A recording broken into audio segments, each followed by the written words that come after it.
Aleluia, glória a Deus, glória a Deus. Vamos abrir as nossas Bíblias no livro de Isaías.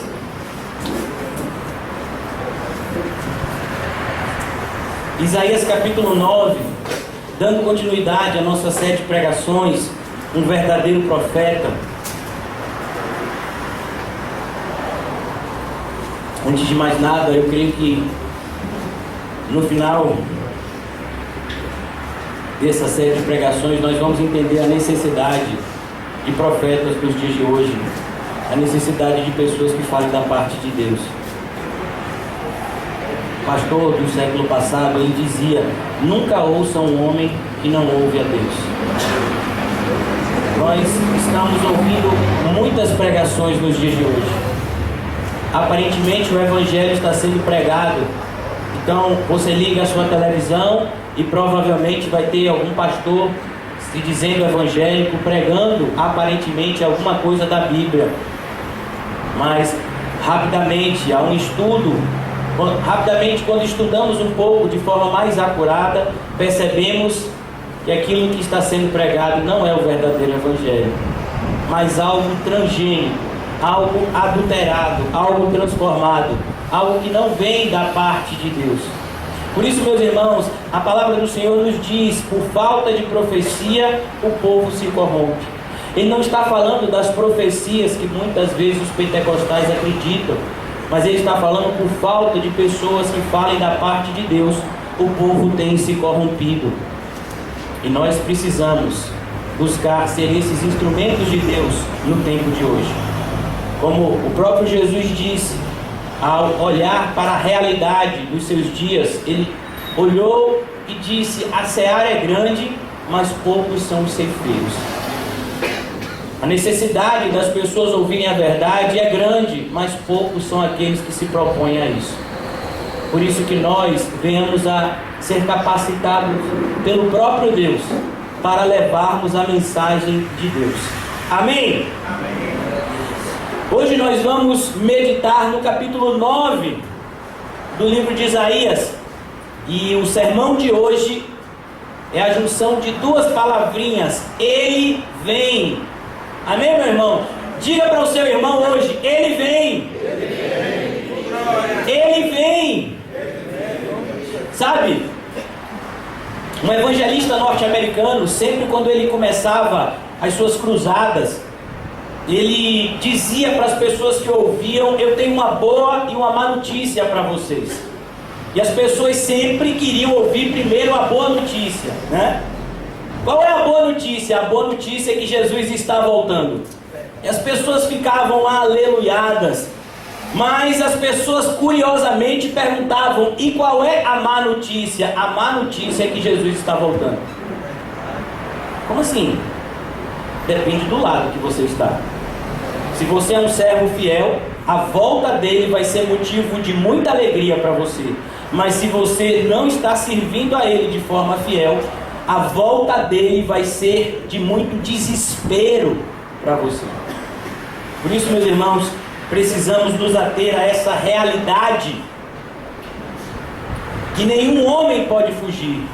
Jesus está voltando. Quando os discípulos viram Jesus ascender aos céus, eles ficaram olhando e maravilhados com aquilo que eles estavam vendo, aquela cena, um homem subindo, voando para os céus. Eles ficaram olhando lá, e Jesus foi subindo, e eles ficaram lá com o pescoço para cima, e de repente apareceu dois anjos do lado dele e disseram: por que vocês estão olhando para cima? Ele vai voltar. Sabe, todos nós vivemos com essa viva esperança que Jesus Cristo vai voltar. Meus irmãos, é por isso inclusive que ceiamos aqui na igreja todos os domingos, em algumas igrejas no primeiro domingo do mês, lá na Formosa Betel no primeiro sábado, lá no Alto das Pombas na primeira sexta. Por que a gente ceia? Está escrito lá, Paulo diz, ele diz: olha, nós estamos confirmando a nossa fé, que Jesus Cristo morreu pelos nossos pecados e que Ele voltará para nos buscar. Por isso, meus irmãos, esse capítulo de Isaías fala muito a respeito disso, a respeito da vida, da vinda do Messias e muito mais, da consumação de tudo aquilo que Ele fará na sua segunda vinda. Amém? Vamos ler os primeiros versículos desse capítulo 9. Acompanhe comigo, aquele que puder. Mas para a terra que estava aflita, não continuará na obscuridade. Deus, nos primeiros tempos, tornou desprezível a terra de Zebulon e a terra de Naftali. Mas nos últimos tornará glorioso o caminho do mar, além do Jordão, Galileia dos gentios. O povo que andava em trevas viu grande luz, e aos que viviam na região da sombra da morte, resplandeceu-lhes a luz. Tens multiplicado este povo, a alegria lhe aumentaste. Alegraram-se eles diante de ti, como se alegram na ceifa, e como exultam quando repartem os despojos. Porque tu quebraste o jugo que pesava sobre eles, a vara que lhes feria os ombros e o cetro do seu opressor, como no dia dos midianitas, porque toda bota em que anda o guerreiro no tumulto da batalha e toda veste revolvida de sangue serão queimadas e servirão de pasto ao fogo. Porque um menino nos nasceu, um filho se nos deu, o governo está sobre os seus ombros e o seu nome será Maravilhoso Conselheiro, Deus Forte, Pai da eternidade, Príncipe da paz, para que se aumente o seu governo e venha a paz sem fim sobre o trono de Davi e sobre o seu reino, para o estabelecer e o firmar mediante o juízo e a justiça, desde agora e para sempre. O zelo do Senhor dos Exércitos fará isso. Ó Deus, muito obrigado por essa palavra, Senhor. Muito obrigado, Senhor, porque só essa tua palavra, Senhor, já nos alimenta o coração, Senhor. Mas, Senhor, continua a falar conosco. Explica-nos, Senhor, os teus decretos. Ensina-nos e nos ajuda a te conhecer, ó Pai. Nos ajuda, Senhor, a nos aproximarmos de ti. Não permita, Senhor, que venhamos a viver em trevas, em falta de conhecimento, mas ilumina, Senhor, a nossa mente, de maneira que a nossa mente seja a mente de Cristo, Senhor. Que nessa noite, todos os empecilhos que têm nos afastado de te conhecer, possam cair por terra, e nós venhamos ter pela fé, livre acesso ao trono de Deus e ao seu conhecimento. Nos ajuda, Senhor, em nome de Jesus, amém, e graças a Deus. Meus irmãos, Ele virá. Mas existe uma boa notícia para nós, Ele já veio. Perceba que parte dessa palavra que nós lemos aqui já se cumpriu, e outra ainda há de se cumprir definitivamente na segunda volta do Senhor. Por isso, meus irmãos, é importante que nós olhemos para essa realidade aqui. Muitas vezes, quando nós entramos na igreja, nós nos decepcionamos com a igreja, porque nós buscamos perfeição aonde nós nunca encontraremos perfeição. Os seres humanos jamais serão perfeitos nessa terra. Nós estamos, pela graça de Deus, sendo constantemente aperfeiçoados. Pelo mover, agir do Espírito Santo em nós, temos sido transformados diariamente nessa imagem. Mas, meus irmãos, muitas vezes nos assustamos com realidades. Hoje, quando eu via uma pregação do pastor Luiz Saião, ele falou algo que no primeiro momento me chocou, mas é uma grande verdade. O primeiro assassinato no mundo foi num culto. Sabe, o primeiro assassinato, Caim matou Abel, logo depois de um culto. Eles estavam cultuando a Deus, e como é que se cultuava a Deus naquela época? Trazendo ofertas. E logo depois daquele culto, Caim, irado, porque Deus recebeu a oferta do seu irmão, não a dele, assassina o seu irmão. Na realidade, meus irmãos, nós precisamos conviver com o que está escrito, e eu quero que vocês abram lá, se puderem, em 1 de Coríntios, capítulo 1.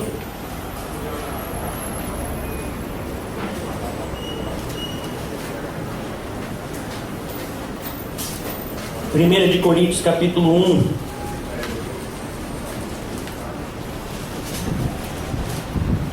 Está escrito da seguinte forma: irmãos, a partir do versículo 26. Irmãos, reparai, pois, na vossa vocação. Ele está dizendo, olha, eu quero que vocês olhem para vocês mesmos. É isso que Paulo está dizendo. Eu quero que vocês olhem para dentro da igreja. E ele diz, visto que não foram muitos chamados dentre os sábios segundo a carne. Ele está dizendo, não são muitas pessoas inteligentes que tem aqui na igreja. Você não vai encontrar muita gente com doutorado, pós-doutorado. Você não vai encontrar muita gente desse nível aqui. Nem muitos poderosos. Você não vai encontrar pessoas poderosas, governantes, ricos. Ele vai dizer, e nem muitos de nobre nascimento. Ele está dizendo, vocês estão olhando para a realidade da igreja, veja como ela é formada. Não existem muitos sábios segundo o mundo, não existem muitos poderosos segundo o mundo, não existem muitas pessoas nobres de nascimento. Você viu como é a realidade da igreja? E ele diz no versículo 27, pelo contrário. Ele diz, é exatamente o contrário. Deus escolheu as coisas loucas do mundo para envergonhar os sábios. E escolheu as coisas fracas do mundo para envergonhar as fortes. E Deus escolheu as coisas humildes do mundo e as desprezadas e aquelas que não são, para reduzir a nada as que são, a fim de que ninguém se vanglorie na presença de Deus. Sabe, o que Paulo está dizendo aqui em Coríntios é basicamente a mesma promessa que nós estamos lendo aqui no capítulo 9. Meus irmãos, quando Jesus começou a pregar, logo no início do Evangelho de João, alguns discípulos seguiam Jesus e eles foram atrás de um homem chamado Natanael. O próprio Jesus dá testemunho de Natanael e diz, eis aí um israelita em que não há dolo. Ou seja, era um israelita, era um homem que estava buscando obedecer a Deus em verdade. E quando ele soube que Jesus era de Nazaré, os discípulos disseram, olha, a gente conheceu o Messias, é Jesus de Nazaré. Natanael voltou para os discípulos e disse, mas pode sair alguma coisa boa de Nazaré? Será que pode sair alguma coisa boa de lá? Quantas pessoas já olharam para você e perguntaram se Deus pode fazer alguma coisa na sua vida? Você não vale nada, rapaz. Muitas pessoas já desistiram de você. Muitas pessoas já disseram que talvez você não tivesse mais jeito. Mas Deus ama usar pessoas que não têm mais jeito. Porque o nosso Deus é aquele que transforma morto em vivo. O nosso Deus é aquele que consegue usar aqueles que não são para reduzir aqueles que são. Nosso Deus envia o seu Filho, o Rei dos Reis, o Senhor dos Senhores, para nascer. E ele nasce do filho de ele é filho de quê? De um carpinteiro. Ele nasce no meio de bichos. Isso é uma coisa tão maluca que aqueles sábios do Oriente, quando foram buscar o rei dos reis, eles bateram aonde? No palácio de Herodes. Disseram, ó, a gente olhou aqui as estrelas, sabe o menino que tem que nascer? Está na época dele nascer, cadê ele? Mas ele não estava no palácio. Ele estava nascendo, mas ele estava nascendo no meio de bichos, porque nem estalagem para ele tinha. É assim que Deus faz. O Senhor Jesus vai escolher os seus discípulos, os seus apóstolos, aqueles que seriam literalmente os seus emissários. É isso que significa a palavra apóstolo. A palavra apóstolo significa enviados, aquele que ele prepararia e enviaria para o mundo. E aí ele vai escolher, meu Deus, será que ele não podia ir para a escola de Gamaliel e escolher os alunos mais inteligentes de Gamaliel? Mas ele chega na Galileia, no meio de um monte de pescador analfabeto, e diz, ó, quero você. Mas Jesus, esse pessoal, olha, é como se a gente fosse formar um time de futebol e a gente olhasse e tivesse lá Neymar, Ronaldinho Gaúcho, Kaká, e eu dissesse, olha, eu quero pastorizando meu time. Eu disse, você é maluco, rapaz? Como é que você vai escolher o pior jogador? Olha para ali, tem Neymar, tem Ronaldinho, tem um monte de gente que você pode escolher que é bom de bola. Mas Deus não faz assim. Sabe, aqui a gente vai ver mais adiante quando fala dos midianitas, e os midianitas nos lembram uma história, a história de Gideão. O povo de Deus estava sendo oprimido por os midianitas, e de repente Gideão, que era um camarada meio covarde, se lembra que a gente estudou Timóteo ontem? Gideão estava tratando de trigo no lagar, ou seja, ele estava tratando de trigo no lugar que tinha que se pisar uva. Por que ele estava fazendo isso? Porque ele estava querendo dar 1-0 nos midianitas. Todas as vezes que o povo de Deus ia fazer a sua colheita, os midianitas vinham e destruíam a colheita toda.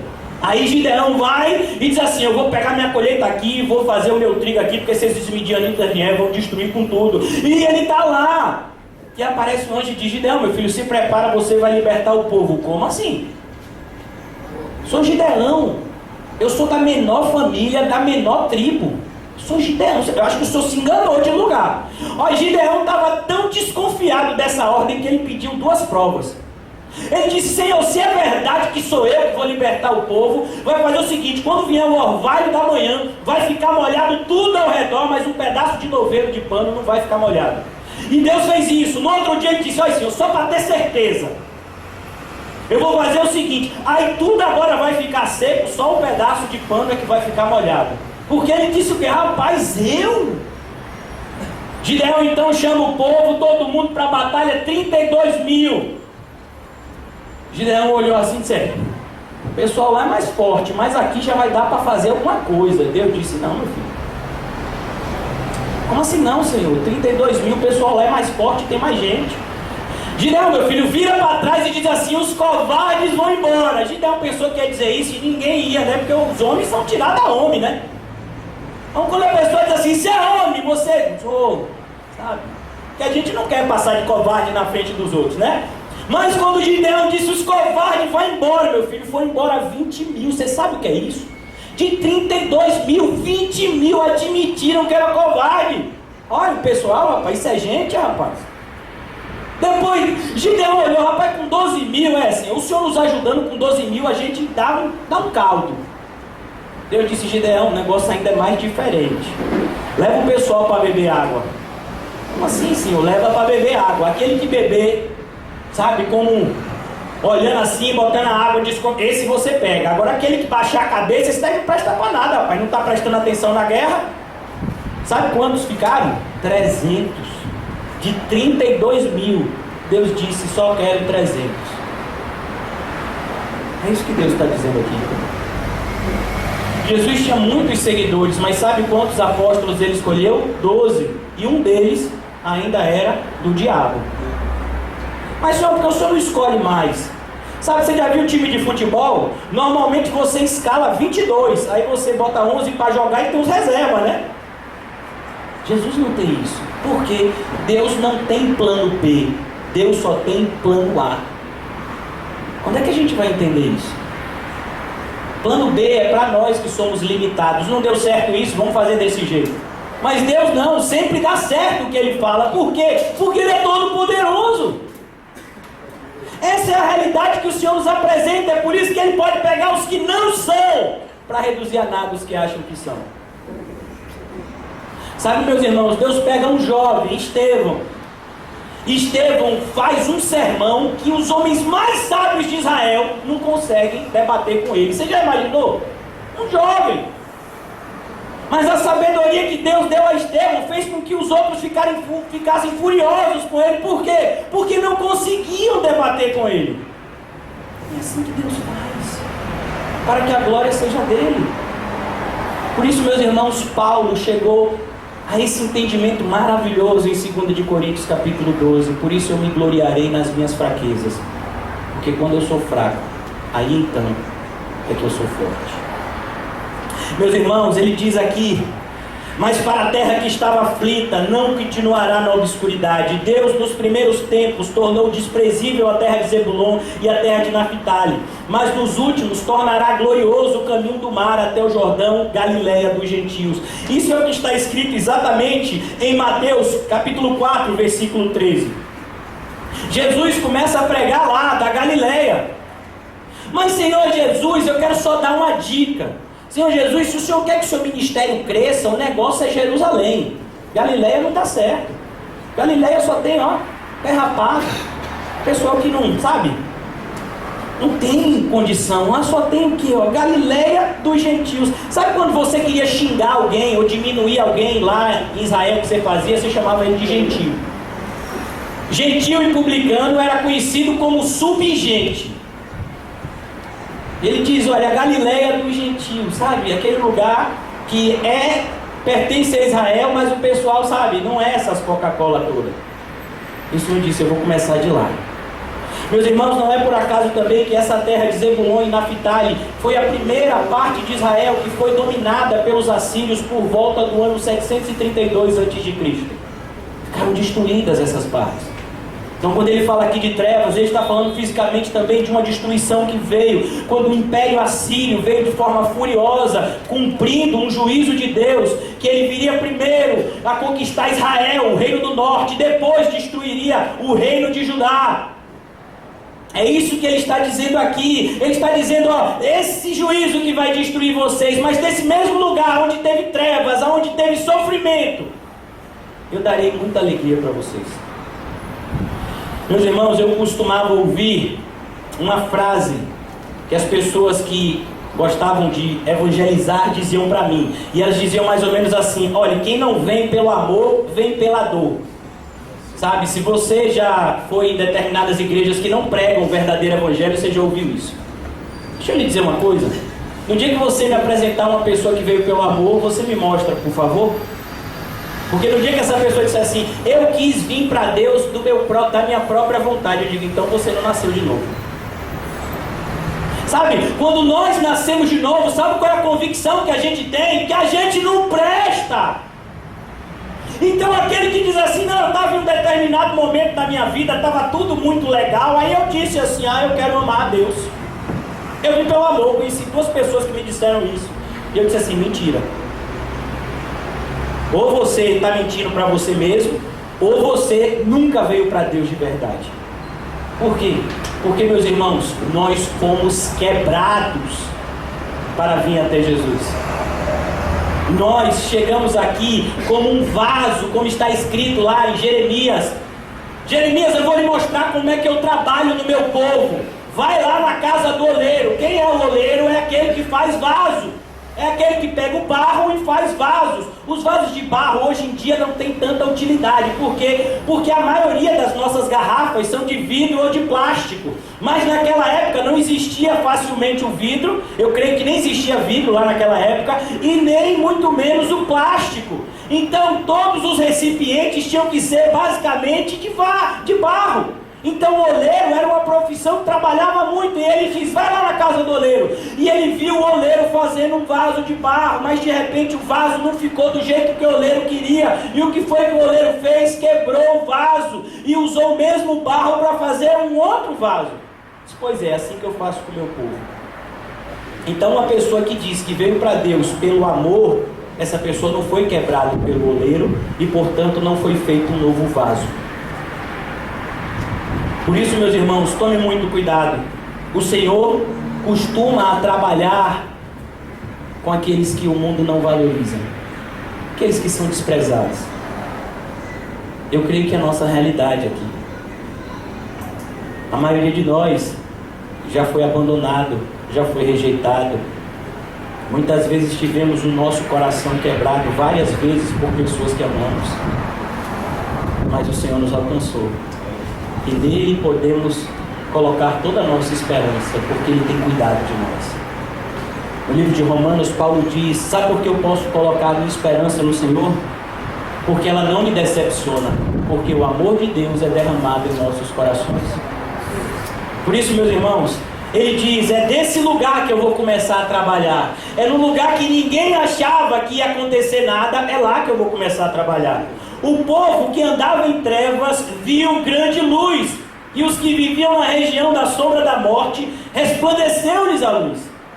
Exatamente lá na Galileia, onde as pessoas muitas vezes estavam afastadas da realidade do ritualismo de Jerusalém, como os rabinos judeus, sabe, que adoravam a Deus de uma forma totalmente formalista. Esse povo estava lá afastado dessa realidade e Jesus aparece primeiro para eles. É no mar da Galileia que começa o ministério do nosso Salvador, cumprindo exatamente essa palavra que está escrita aqui, como está lá em Mateus capítulo 4, versículo 13.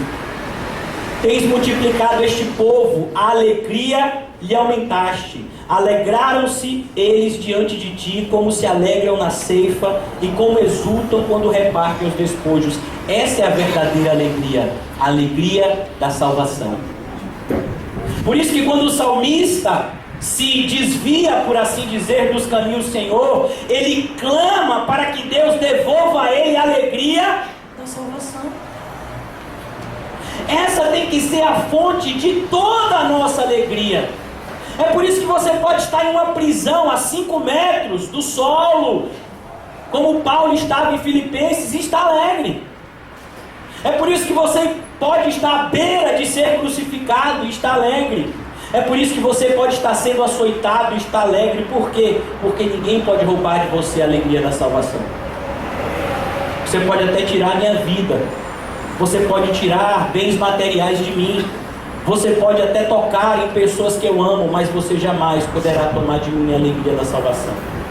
Porque a alegria da salvação não pertence a ninguém, a não ser a Cristo. Por isso que ninguém pode roubar de você, porque não está nas suas mãos. Por isso, meus irmãos, muitas pessoas equivocadamente pregam por aí que a salvação pode se perder. Mas eu costumo fazer essa pergunta para essas pessoas: como você poderia perder algo que não está nas suas mãos? Nunca esteve nas suas mãos. Deus te salvou e te entregou para o Filho dele. Você é uma ovelha do bom pastor. E o bom pastor não perderá nenhuma das ovelhas que o Pai lhe entregou. Por isso nós podemos ter essa alegria, porque a salvação não pode ser perdida e ninguém pode roubar ela de nós. Mas nós precisamos, como servos fiéis e vigilantes, confirmar essa salvação a cada dia. Por que eu estou dizendo isso? Porque naquele dia existirão pessoas que acham que estão salvas, mas que desesperadamente descobrirão isso naquele dia, que nunca estiveram salvas. No capítulo 7 do mesmo livro de Mateus que a gente falou aqui, tem um grupo de pessoas que acha que vai para o céu, e ao contemplarem essa realidade desesperadora e terrível, que elas estão fora da comunhão com Deus no céu, elas dizem: Senhor, mas em teu nome eu profetizei, em teu nome eu expulsei demônios, em teu nome eu fiz muitos milagres. E o Senhor vai dizer para essas pessoas: aparta-te de mim, eu não conheço vocês. Ele está dizendo: vocês nunca estiveram salvos. Sabe por quê? Porque vocês achavam que mereciam a salvação pelas suas próprias obras. Mas a salvação nunca foi por obras, sempre foi pela fé e pela fé somente. Por que não por obras? Para que ninguém se glorie diante da presença de Deus. Ninguém vai chegar no céu confiante naquilo que fez na terra. Toda a nossa confiança aqui na terra, que nos levará para o céu, é naquilo que o Filho de Deus fez por nós. Nós confiamos e temos essa alegria da salvação, não porque somos perfeitos, não porque fazemos tudo certo, mas porque o Senhor Jesus fez tudo certo, andou de forma perfeita, em tudo foi tentado e em nada pecou. O seu sacrifício traz paz sobre mim. E ele continua dizendo aqui no versículo 4: porque tu quebrastes o jugo que pesava sobre eles, a vara que lhe fora os ombros, o cetro opressor, como no dia dos midianitas. E aqui a comparação que eu falei para vocês em relação à época de Gideão. Meus irmãos, no capítulo 11 do mesmo evangelho de Mateus, o Senhor Jesus diz uma frase que nós amamos repetir: vinde a mim todos os que estáis cansados e sobrecarregados. O Senhor Jesus faz um convite, afinal de contas ele diz: eu não vim para os sãos, eu vim para os doentes. Ele não estava dizendo que existem pessoas que estão saudáveis espiritualmente. Ele estava dizendo que existem pessoas que acham que estão saudáveis espiritualmente e por isso rejeitarão o seu convite. Essas pessoas estão condenando a si mesmo. Mas aqueles que reconhecem a sua miserabilidade, esses são bem-aventurados. Como está escrito no livro de Mateus capítulo 5, Bem-aventurados os pobres em espírito, porque deles é o reino dos céus. Você é um miserável como eu, então o reino do céu é da gente. Senhor, eu não tenho condição nenhuma de chegar no céu. Pois é assim que Ele vai me levar. Senhor, eu sou um miserável, eu sou um pecador maldito. Pois é, esse pessoal que Jesus salva e leva. Sabe o ladrão da cruz? Sabe Pedro, que era um iracundo, que arrancou a orelha? Depois de andar 3 anos e meio com Jesus, Pedro arranca a orelha de um camarada. Olha que camarada tranquilo esse Pedro. Corajoso ele, negou Jesus 3 vezes, imagine. Isso que é homem. Pois é, Deus usa pessoas assim. Deus usa um assassino como Paulo, que prendia e concordava com o assassinato de cristãos. Pois é, Deus usa pessoas assim. Sabe, meus irmãos, nós não temos que reconhecer que somos bons, mas temos que confessar que somos maus e carecemos da misericórdia de Deus. Como um publicano que subiu ao templo para orar e não ousava sequer levantar os seus olhos para o céu, mas batia no seu peito e dizia: tem misericórdia de mim que sou pecador. Sabe o que é que Jesus diz? Esse foi justificado. Mas Jesus, deixa eu lhe contar uma coisa, Jesus, esse camarada é publicano. Ó Jesus, eu não estou querendo fazer fofoca, longe de mim, mas é publicano, eu acho que o senhor não está vendo. Se lembra daquela prostituta que lavou os pés de Jesus com as suas lágrimas e enxugou com os seus cabelos? E o fariseu, vendo isso, disse: rapaz, esse camarada não deve ser profeta, porque se fosse profeta, sabia que essa mulher é pecadora. Perceba, meus irmãos, essa é a realidade que nos está sendo apresentada. Ele vem, e Ele vem buscar os perdidos, meu irmão. Ele não vem buscar aqueles que acham que já foram achados. A maioria das pessoas, quando souberam que eu me converti, quando souberam que o irmão João se converteu, sabe o que eles diziam? É porque ele precisava, viu? Ele estava demais. Aquele menino estava demais, ele estava extrapolando tudo. Ele precisava, eu não, eu sou um camarada controlado. Porque a realidade é essa. Normalmente as pessoas creem no mundo que aqueles que buscam a Deus é porque foram derrotados. E verdadeiramente nós fomos. Eles estão certos, mas nós fomos derrotados por Deus. E quão formoso é bom ser derrotado por Deus. É maravilhoso quando Deus ganha essa guerra e pela sua graça irresistível nos arrasta para o céu. Quem não quer aqui ser arrastado para o céu? Sabe o que eu acho maravilhoso na Bíblia? É como o Senhor usa palavras que quando você estuda, você se maravilha com a perfeição. No capítulo 6 do livro de Gênesis, diz que Enoque andou com Deus e Deus o tomou para si. Meus irmãos, a palavrinha que é usada lá, o tomou para si, sabe o que é que significa? Que Deus sequestrou Enoque. É a mesma palavra que no Novo Testamento nós usamos para arrebatamento. Não diz que Deus arrebatará os seus crentes? Significa Deus vai sequestrar eles. Por quê? Porque nós somos rebeldes por natureza. Não há quem entenda, não há quem busque a Deus, não há um justo sequer. Todos pecaram e destituídos estão da glória de Deus. Nós naturalmente somos inimigos de Deus. E a menos que Ele ganhe-nos para Ele mesmo, através da sua graça irresistível, nós jamais estaríamos aqui, diante da presença santa dEle. Por isso, meus irmãos, quando de fato conhecemos a verdade, só existe espaço para uma coisa no nosso coração: a gratidão.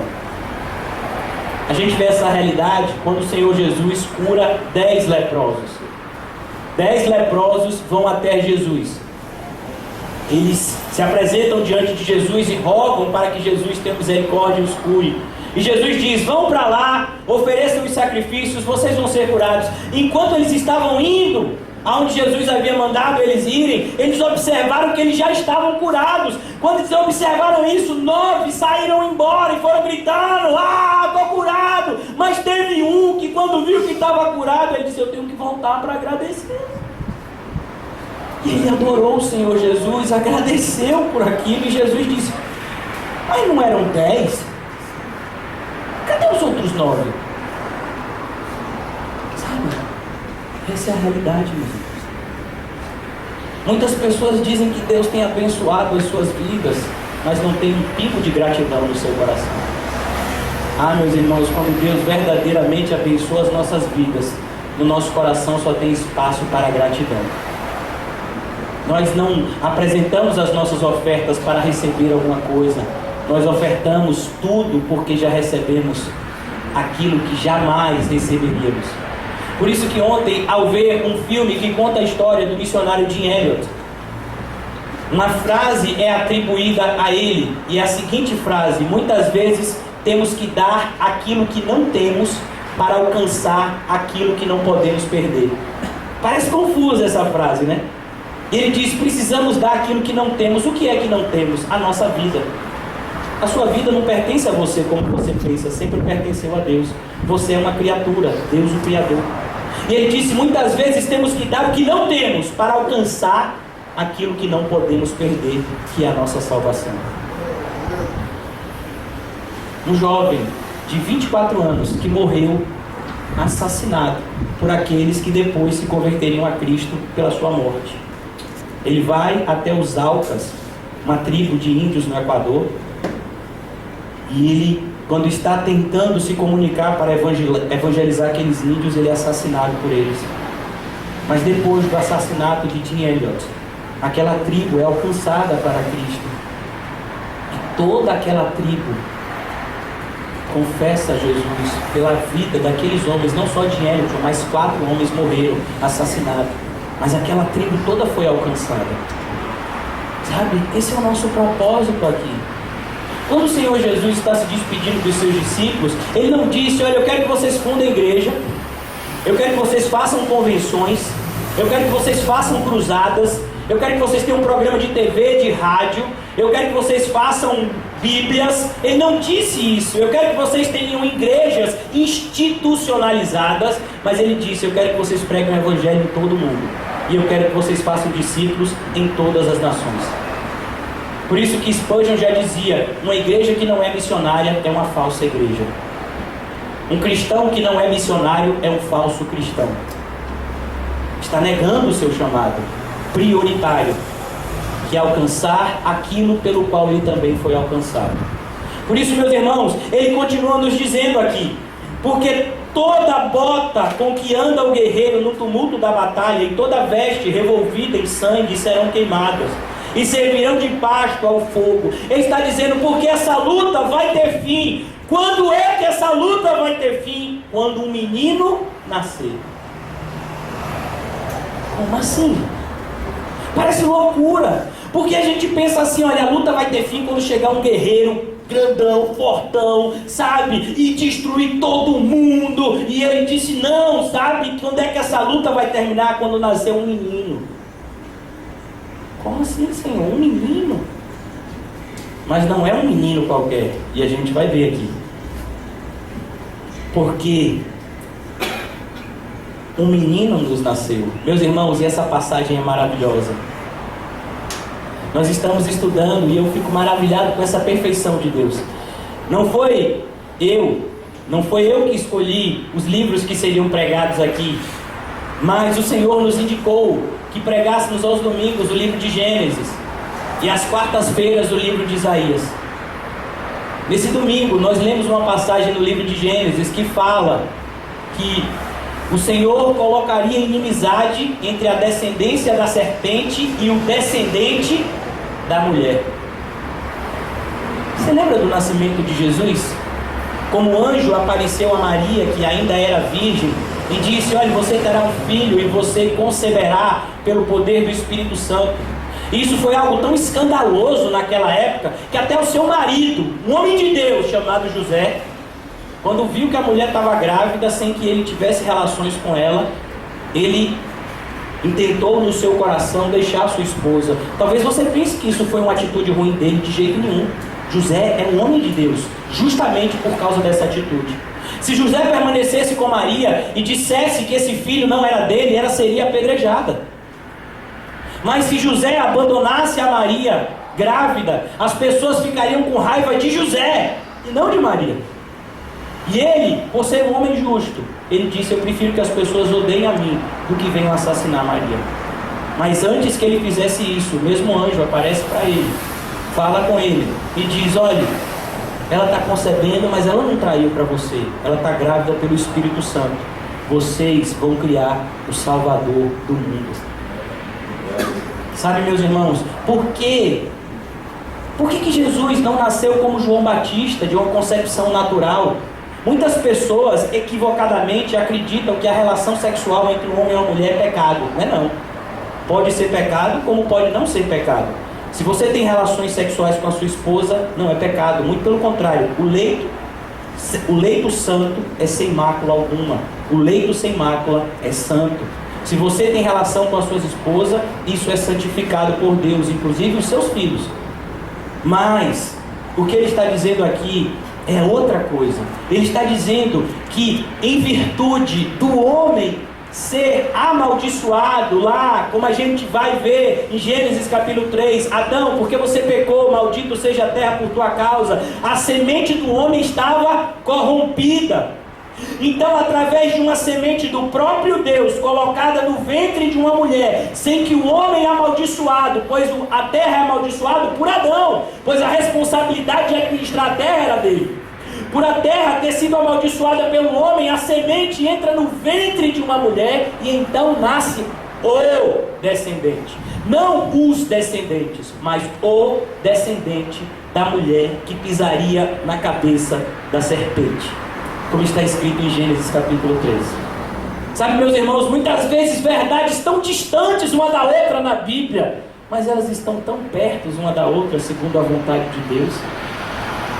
Tão maravilhoso estudar e entender a Bíblia, como está escrito: conhecereis a verdade, e a verdade vos libertará. Quanto mais nós conhecemos a Deus, mais nós vemos que não só podemos, mas devemos confiar absolutamente nele. E ele diz: porque um menino nos nasceu, um filho se nos deu, o governo está sobre os seus ombros. Sabe, meus irmãos, a acusação de Jesus, sabe por que Jesus foi condenado, meu irmão? Porque ele se declarou, ou pelo menos foi acusado de ter se declarado o rei dos judeus. Foi exatamente isso que Pilatos escreveu no alto da cruz de Jesus. O que está escrito na cruz de Jesus em 3 idiomas, no grego, no aramaico e no latim, é: Jesus, o rei dos judeus. Sabe, quando Pilatos perguntou: tu és rei? Ele disse: eu sou, mas o meu reino não é desta terra. Se o meu reino fosse dessa terra, os meus súditos não permitiriam que eu fosse preso. Essa é a realidade que nós precisamos, de uma vez por todas, acreditar. O nosso reino não é desta terra. A nossa felicidade não está nessa terra. A nossa alegria não está nessa terra. O nosso amor não pode ser pelo mundo. Como está escrito em 1 de João: não ameis o mundo e nem nada que nele existe, porque no mundo inteiro você só vai encontrar 3 coisas: concupiscência da carne, concupiscência dos olhos e soberba da vida. Exatamente o que aconteceu com a tentação original. Concupiscência da carne, concupiscência dos olhos e soberba da vida. Foi assim que a serpente tentou a Eva. Ele está dizendo: sabe o que é que você vai encontrar no mundo? Tentação. Você vai encontrar aquilo que te influencia para o pecado. Mas você precisa buscar o reino de Deus e a sua justiça, e todas as demais coisas vos serão acrescentadas. Sabe as coisas que você precisa aqui na terra para sobreviver? O Senhor te dará. Ele sabe que você precisa delas, mas não as busque. Não busque o mundo. O mundo não é a finalidade de nada na vida do cristão. Nós buscamos o reino de Deus e a sua justiça, pois esse é o reino do nosso Salvador. O governo está sobre os seus ombros. E agora, meus irmãos, é a parte mais maravilhosa da noite.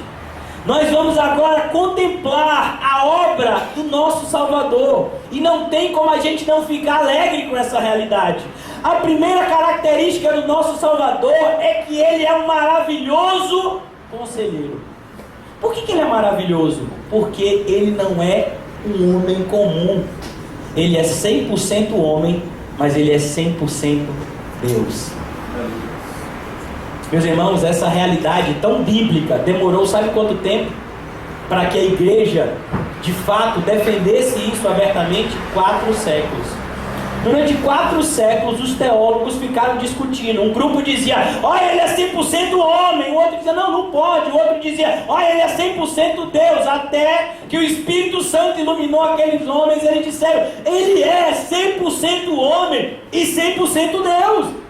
Essa é uma realidade clara nas Escrituras, mas que demorou 4 séculos para que uma igreja cega enxergasse uma coisa tão cristalina na Bíblia. Segundo, ele diz, sabe por que ele é um maravilhoso conselheiro? Porque ele nos dá o conselho que precisamos ouvir. A Bíblia diz que naquele dia não seriam os homens que ensinariam os homens, mas o próprio Deus que seria o nosso mestre. E foi exatamente o que aconteceu quando Jesus veio à Terra. Várias vezes o Senhor Jesus iniciava as suas pregações dizendo, ouviste o que foi dito pelos antigos, eu porém vos digo assim.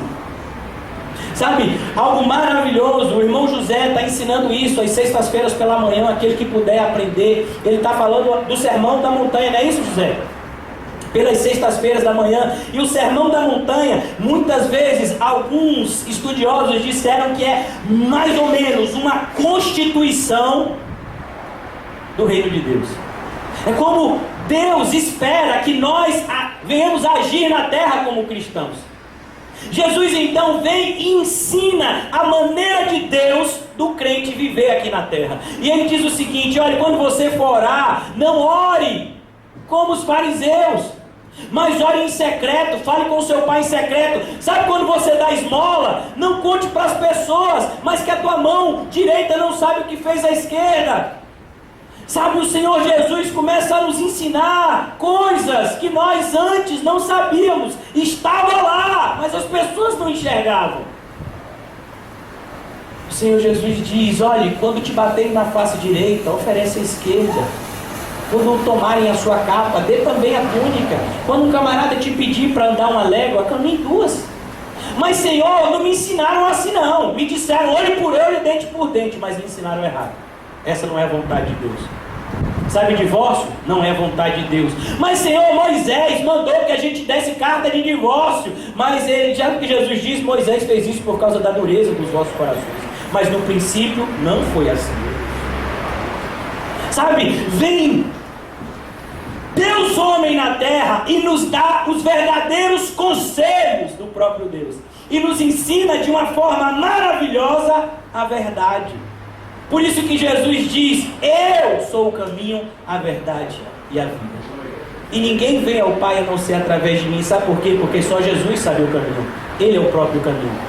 Só Jesus pode nos ensinar de uma forma certa, porque só Ele sabe a verdade. Ele é a própria verdade.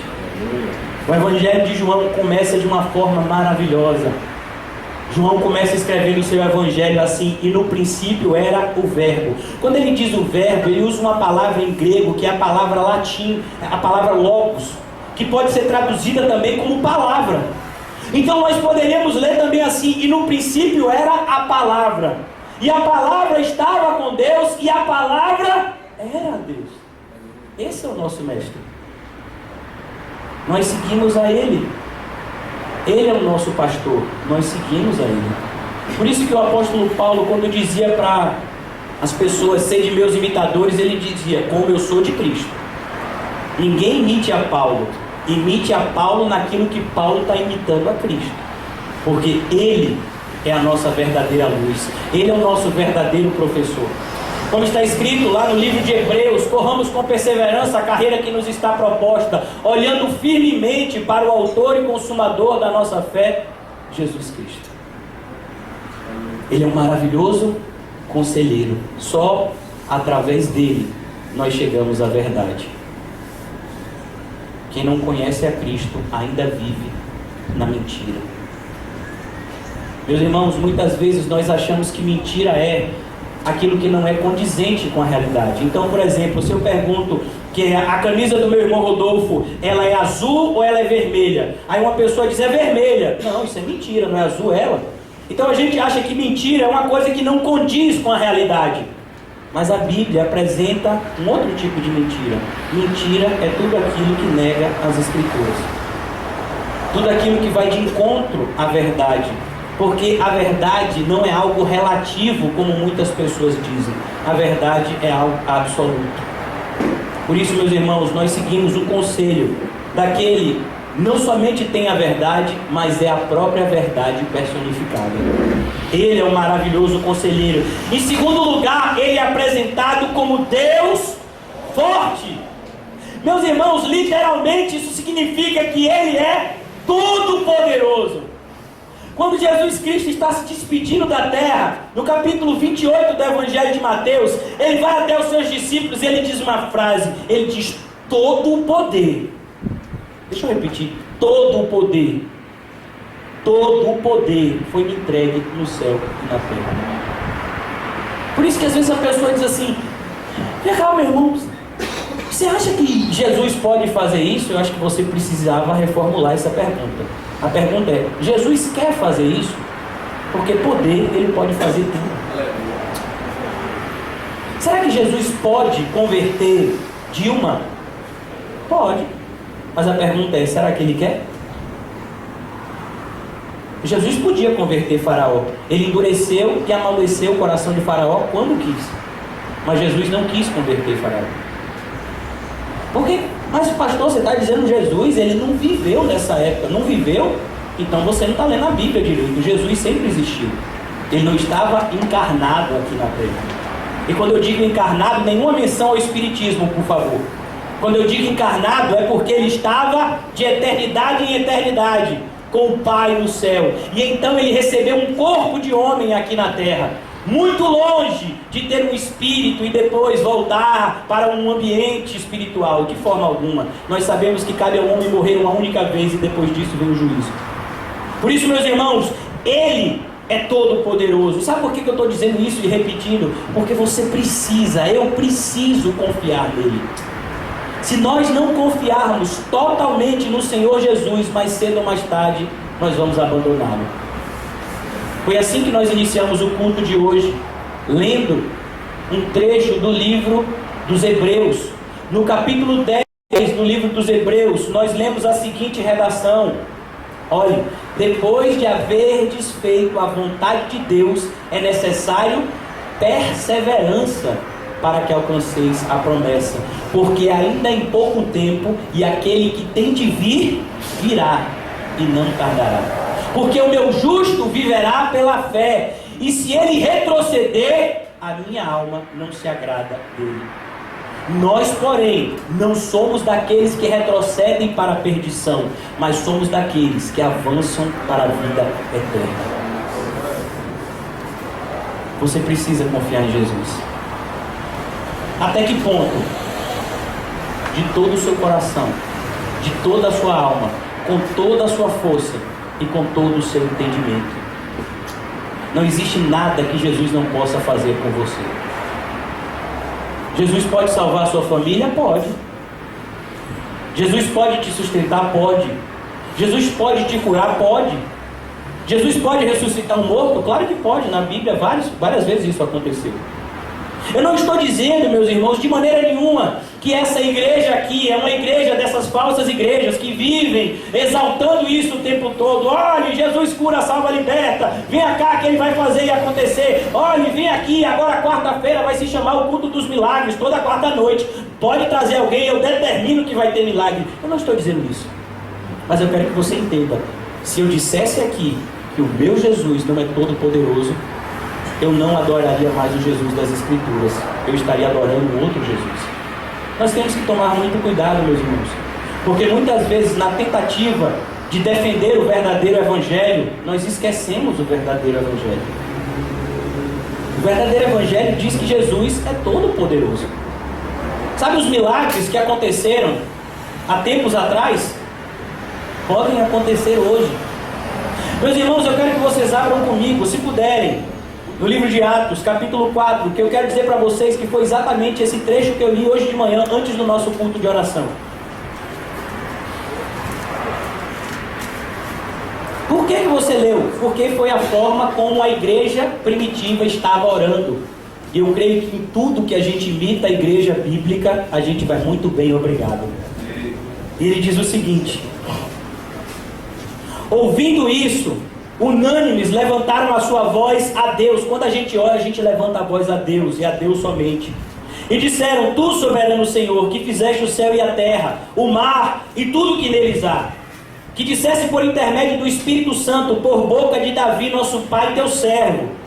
Porque se enfurecem os gentios e os povos imaginam coisas vãs. Levantaram-se os reis da terra e as autoridades se ajuntaram-se, todas elas contra o Senhor e contra o seu ungido. Porque verdadeiramente se ajuntaram nessa cidade contra o teu santo servo Jesus. Sabe o maravilhoso conselheiro? Se ajuntaram contra ele, ao qual ungiste Herodes e Pôncio Pilatos com os gentios e as pessoas de Israel, para fazerem tudo o que a tua mão e o teu propósito pré-determinaram. Sabe o que fizeram com Jesus? Era pré-determinado por Deus Pai. Versículo 29, essa é a parte que nós demos ênfase hoje pela manhã. Agora, Senhor, olha para as suas ameaças e concede aos teus servos que anunciem com toda intrepidez a tua palavra. Sabe o que a igreja pedia? Senhor, que diante dessa opressão do mundo a gente não se acovarde e se esconda, mas que a gente pregue a tua palavra com intrepidez. Por quê? Porque quanto mais o mundo se afunda em trevas, mais a igreja tem a responsabilidade de ser luz. O Senhor Jesus disse que nós seríamos luz nesse mundo. Por isso sim, o mundo está em trevas. Isso não é nenhuma novidade. A Bíblia diz que por se multiplicar a maldade do mundo, o amor de quase todos se esfriaria. Mas não o nosso. O nosso amor não pode se esfriar, porque o Espírito Santo habita em nós. Que o Senhor nos conceda anunciar a tua palavra com toda intrepidez. E o versículo 30 diz: enquanto estendes a mão. Perceba, meus irmãos, eles não estão pedindo os milagres. Ele não está dizendo aqui: ah, Senhor, me usa para fazer milagre. Eu quero que o Senhor me use para botar aleijado para andar, cego para ver, pobre para virar rico. Oh, Senhor, me torna um milagreiro ambulante. Eles não estão orando dessa forma. Eles estão orando e pedindo a Deus que coloque a palavra de Deus nas bocas deles. Senhor, coloca as tuas palavras nos meus lábios. Faz comigo o que fizeste com Isaías, que o Senhor pegou uma brasa do teu braseiro e colocou na língua de Isaías, purificando aquela boca que antes era profano e tornando aquela boca santa para que anunciasse a sua palavra santa. Mas eles oram e dizem: enquanto o quê? Enquanto a gente prega a tua palavra, essas pessoas vão ver que a tua palavra não está morta. A tua palavra é viva e eficaz. O nosso Deus não está morto. O nosso Deus está vivo e é todo poderoso. E o nome dele é Jesus Cristo. Ele diz: enquanto nós estamos pregando a tua palavra com intrepidez, estende, Senhor, as tuas mãos e faz, Senhor, as tuas curas, os teus sinais, os teus prodígios, por intermédio do nome do teu santo servo Jesus. Tendo eles orado, tremeu o lugar onde estavam reunidos, e todos ficaram cheios do Espírito Santo, e com intrepidez anunciavam a palavra. Eles não fizeram com intrepidez milagres, eles com intrepidez anunciaram a palavra, porque foi isso que eles pediram. Sabe, meus irmãos, o nosso Deus é todo poderoso, e a maior manifestação do poder dele é usar vasos de barro que não tem valor nenhum, mas colocar dentro de nós o precioso tesouro do Evangelho. Sabe, meus irmãos, a Bíblia diz: quão formosos são os pés dos que levam as boas novas. Não existe nada mais honroso para um homem do que falar a palavra de Deus. É impagável, é incomparável, é indizível, é inefável ser um mensageiro de Deus. Sabe, meus irmãos, é maravilhoso essa sensação de poder dividir com outras pessoas aquilo que nós também acreditamos. Por isso que muitas pessoas às vezes dizem: pastor, deve ser tão difícil pregar a palavra de Deus. Não é não, meu filho, difícil é viver ela. Pregar a palavra de Deus é maravilhoso, mas viver é muito difícil. E muitas vezes nos sentimos como o apóstolo Paulo, tendo que esmurrar o próprio corpo, para que naquilo que a gente pregue, a gente mesmo não seja encontrado reprovado. Então, meus irmãos, nós contemplamos que nós temos um Deus Todo-Poderoso, Jesus Cristo, Pai da eternidade. Ele é Pai ou Ele é Filho? Sabe? Meus irmãos, deixa eu lhe dizer uma coisa, você nunca vai entender uma coisa que está nas Escrituras, a Trindade. A única coisa que você vai entender quando você estudar a Bíblia é que a Trindade existe. Que existe um único e verdadeiro Deus, como está escrito lá, sempre em todas as passagens da Bíblia, desde o Novo e o Velho Testamento. Ouve, ó Israel, o Senhor nosso Deus é o único Deus. Mas esse único Deus, ele possui nele mesmo 3 personalidades distintas: o Pai, o Filho e o Espírito Santo. O Pai que não é o Filho que não é o Pai nem o Espírito Santo, cada um com a sua respectiva personalidade, mas formando apenas um único Deus. E a gente fica, mas eu quero entender isso. E aí surgem as mais diversas teorias heréticas. Não, o Pai é o Pai, o Filho não é o Filho, e o Espírito Santo não existe, é uma força motriz. As pessoas, quando vão explicar uma coisa que não sabem, elas acabam fazendo uma bobagem pior ainda. Por isso que a melhor coisa que a gente faz é confessar a nossa limitação diante de Deus e dizer: Senhor, eu acredito na Tua palavra, mesmo que nesse corpo corruptível eu não consiga compreendê-la completamente. Sabe? Por isso, meus irmãos, ao mesmo tempo que Ele é o Filho, Ele é o Pai de toda a eternidade. Se lembra, meus irmãos, mais uma vez voltando para o texto de João, e no princípio era o Verbo, e o Verbo estava com Deus, e o Verbo era Deus. Vem cá, Ele estava com Deus ou Ele era Deus? Porque eu não estou entendendo, mas se Ele estava, como é que Ele era? Como Jesus vai dizer, eu e o Pai somos um. Não, eles são 2 ou eles são 1? Estou me embolando todo, pastor, me explica esse negócio aqui. Eu não posso te explicar algo que eu não sei. Eu só posso te dizer aquilo que eu aprendi. E o que eu aprendi é que Deus é Pai, é Filho e é Espírito Santo. E ao mesmo tempo é um único Deus. É assim que as Escrituras nos apresentam. E eu não vou além delas. Não me atreveria a isso. Ele continua dizendo: Ele é o príncipe da paz. Por que Ele é o príncipe da paz? Deixa eu lhe dizer uma coisa. No hebraico, a palavrinha paz é uma palavra bastante específica, que é a palavra shalom. Você já deve ter visto em muitas igrejas, né, que são judaicas. Você já viu? Às vezes você entra em algumas igrejas e você não sabe se é uma igreja ou se é uma sinagoga. Porque você olha para trás da igreja e tem lá a foto de Israel. E aí o pessoal fica olhando para um negócio de uma cúpula de ouro, você já viu? E pensa que aquela cúpula de ouro é o templo. Não é não, meu filho, é uma mesquita. A mesquita de Omã, se eu não me engano. Exatamente aonde foi construído o templo. E o pessoal fica olhando para aquela imagem de Israel e achando que ela é mágica. E tem um monte de gente juntando até o que não tem para fazer uma viagem para Israel para se batizar no Jordão. Deve ser profético. Muito mais profético é você ser um verdadeiro adorador que adora em espírito e em verdade. E você não precisa ir para lá para ser transformado em um verdadeiro adorador. Você tem que ser fiel a Deus aonde Ele te plantou.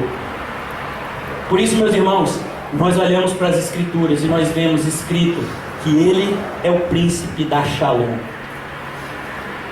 Jesus, Ele disse certa feita que Ele te dá a paz, não a paz que o mundo vos dá. Como assim? Mas eu pensava que paz é quando está tudo bem na minha vida. É mais ou menos assim, quando eu chego de noite na minha casa e eu pego meu celular.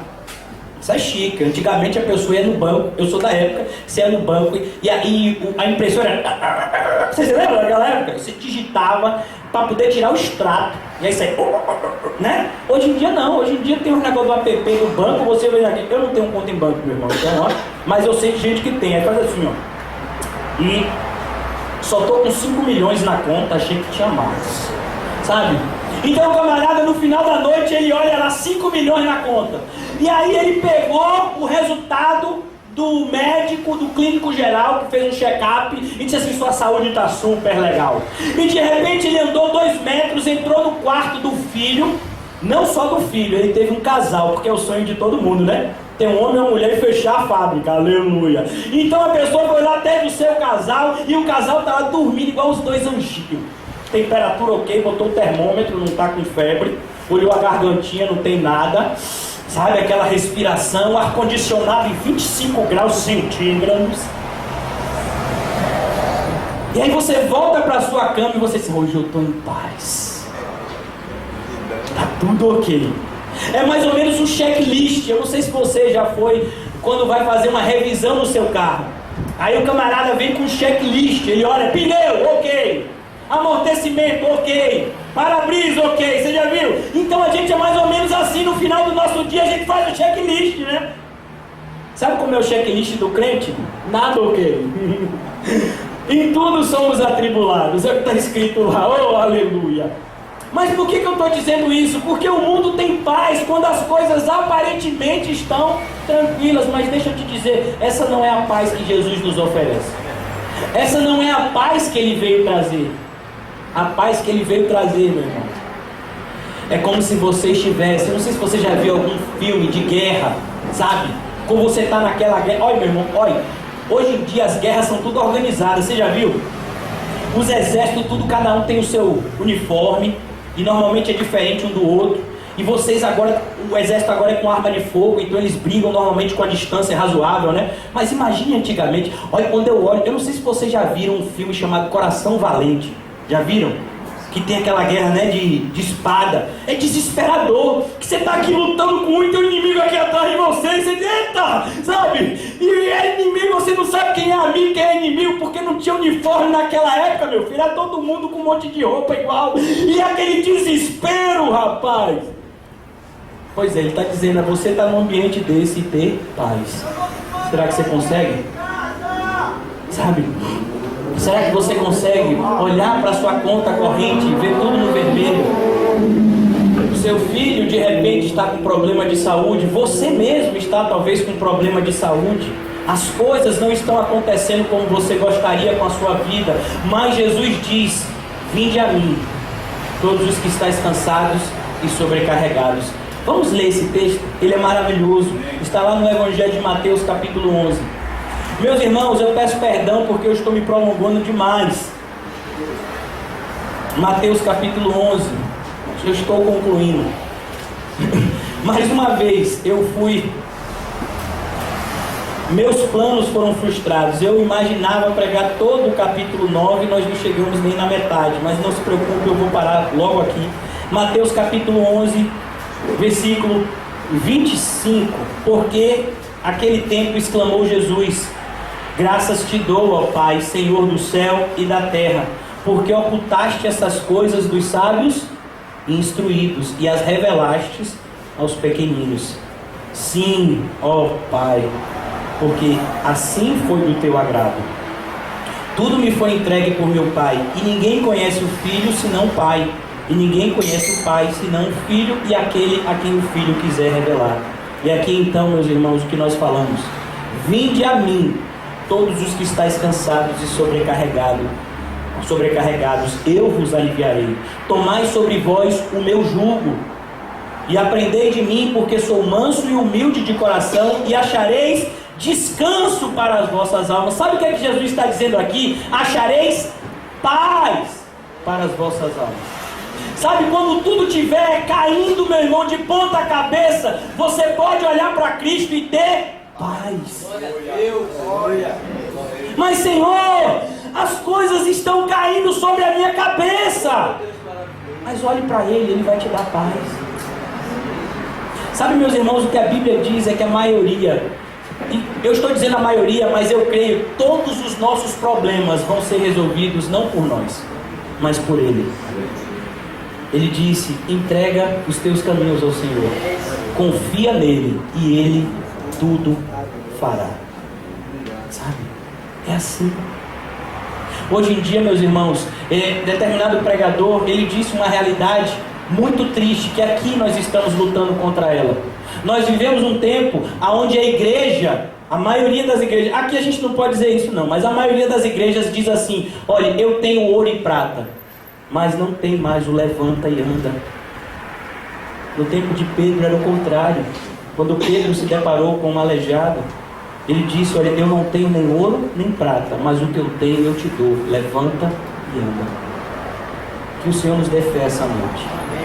Que o Senhor nos ajude a acreditar no maravilhoso conselheiro, no Deus forte, no Pai da eternidade e no Príncipe da paz.